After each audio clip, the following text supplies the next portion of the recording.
Nous ambitionnons de faire en sorte que d'ici la fin de l'année, que la Guinée sorte définitivement du déficit énergétique et au contraire être un pays en capacité d'exporter de l'énergie. Je pense qu'il faut lui laisser le temps de manière plus structurée pour qu'il ait largement le temps de développer ce qui est fait. Et ce que nous allons faire au bout de l'année, les gens se rendront compte que ce qui va être fait en moins de 18 mois sera nettement au-delà de ce qui a été fait dans le secteur de l'énergie depuis l'indépendance.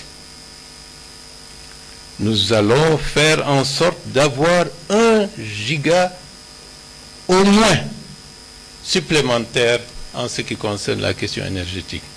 Et je dois, pour ceux qui ne le savent pas, pour la première fois de l'existence de EDG, le mois dernier, ils ont atteint un niveau de collecte, disons, des paiements qui n'avaient jamais été atteints depuis que EDG est EDG. Donc, les réformes vont se poursuivre et nous allons les encourager. Les compteurs prépayés, les compteurs totalisateurs et la gouvernance de EDG. J'ai bien entendu la question concernant, disons, des stagiaires qui restent stagiaires pendant 10-15 ans ou même plus. C'est une situation sur le plan de l'audit social de EDG dans le cadre des réformes qu'il doit prendre en compte. J'avais un certain monsieur Camara qui venait faire le relevé habituel à mon domicile.